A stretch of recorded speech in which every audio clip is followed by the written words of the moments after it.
I'm going to show you a ridiculous money exploit in Hogwarts Legacy that will get you 30,000 gold every hour. So there's this trick you can do after you do a certain quest. So if you go to your quests, there's a main story quest you'll eventually get to. That's Beast class. And then after that, you'll later on, like 1 or 2 quests later, you'll get this one that's called the Elf, the Knapsack, and the Loom. We'll go back to that one room that you have, the room of requirement, and you'll learn how to use the Beast Bag. And then once you do that, you'll have this other thing when you look at your spells. You'll have the Beast Bag. So you put it on whatever one you want to do. And so this lets you capture beasts. And these beasts are worth money. So the real thing is, how can we find the best possible beast spawn with the best possible premise to where we can get the most amount of money in the least amount of time?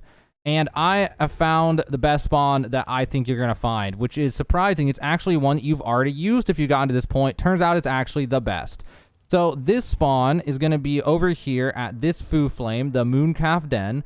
You'll go here at night. If it's not night, you go to the map and push in the right thumbstick or whatever it is on PC. You'll have to look up the keybinds on PC, but there's a way to wait here on the menu. It actually says it at the bottom right, so whatever it says there for you on PC. And so you'll wait there until nighttime. Once it's nighttime, what you're going to want to do is you're going to want to get on your broom. This is actually kind of important. You want to go up and over this spawn and come in from the backside, because if they run into the forest, it's a pain in the butt to get them. But there's a trick to make them not run away, and that's what this all hinges on if you want to get 30,000 per hour. You don't have to go invis, actually. It's just a habit for me to do that. So what you want to do is you want to get them from this side, so if they do run away, they'll run towards the edge of that cliff over there, which will then lead to them going left towards the Foo Flame.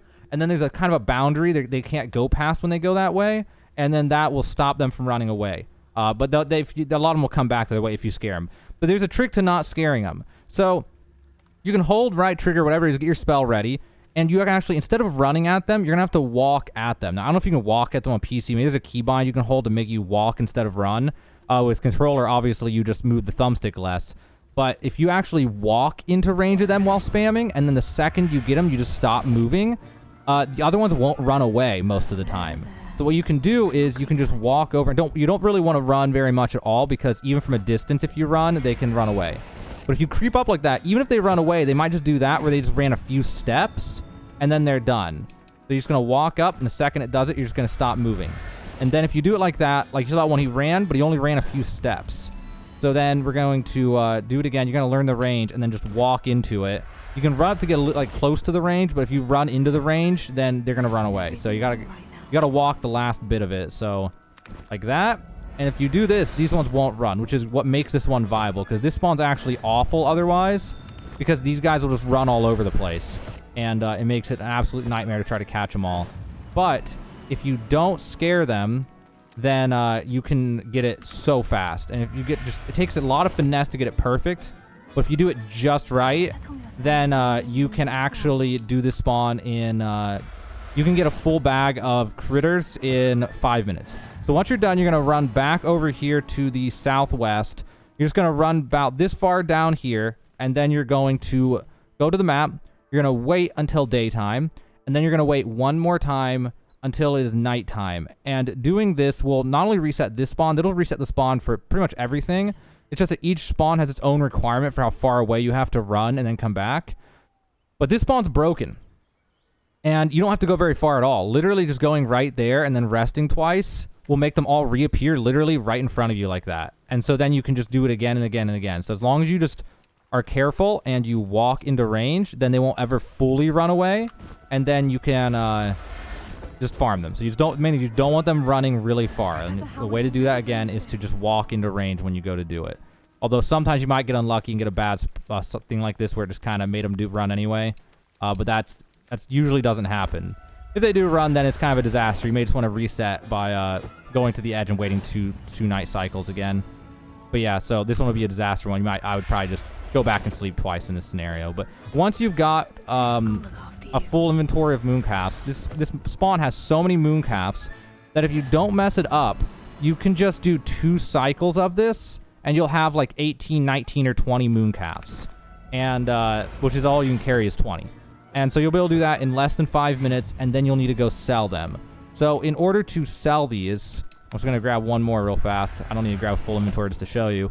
Once you have as many as you want, or until you have a full inventory, ideally, then you're going to open the map. Or not Hogwarts map. We're going to go to Hogsmeade's map.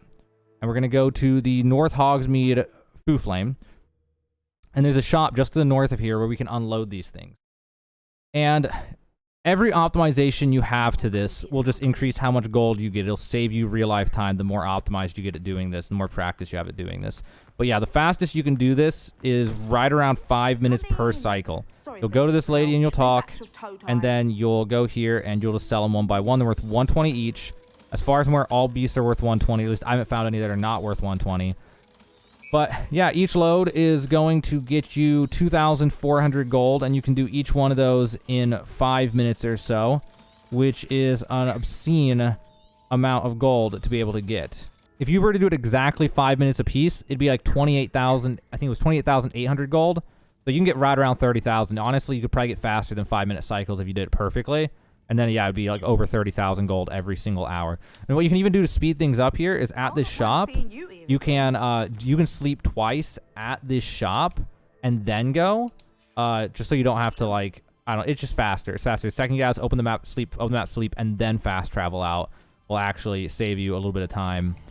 So sleep again, and then after this, just to finish off this cycle, we'll fast travel back, fly over their heads, and then you would theoretically start another cycle afterwards. So world map, and then it's going to be over here, fast travel over, and then once you get there, you're going to hop onto that broom, because you don't want to scare them away from the direction you're coming from, because then they run through the forest and it's a disaster. So now we can go over to here and then come down and then right back to the process of getting them slowly. Like that. And if you do that, they won't really run, or if they do run, they usually won't run very far. And that is the trick. Now, in theory, like, I guess we could get more money if I find a better spawn, but 10-in-1 spawn where you can sleep and they respawn right in front of your face is probably about as good as it's going to get. The only catch to these guys is that it's very easy to startle them, which can ruin the whole thing, compared to some of the other ones that are a little bit easier. So if I do find one that's like this, but of a different beast, then it could theoretically make this go even faster, and maybe you could get like 33,000 an hour or something just from the consistency. But unless there's a beast out there that I haven't found that's worth more than 120, you literally cannot go over around 30,000 per hour, because this is literally right on the edge of as fast as you can go. The only way you could go faster is if it was impossible to scare them, and you could literally run at them while spamming the button and do it as physically as fast as possible with a Foo Flame right next to the spawn. And even then, you might be able to hit 40,000 gold per hour, but that's looking like that's going to be the hard cap, would be like somewhere between 30,000-40,000 with the most glitched out, crazy spawn possible. So yeah, I think we've hit the limit, boys. I think at least for this method, this is going to be the limit. This is going to be right around 30,000 gold per hour. So hopefully it helps you out. Now you know how to get filthy, stinking rich and buy anything that you want by farming moon calves with the bag. One more time, this is over here on the map. This is the moon calf den that you did in the quest. And it's a broken spawn that they'll respawn if you sleep twice right next to it. So hopefully that'll help you out, guys. Now you know how to get infinite money in Hogwarts Legacy.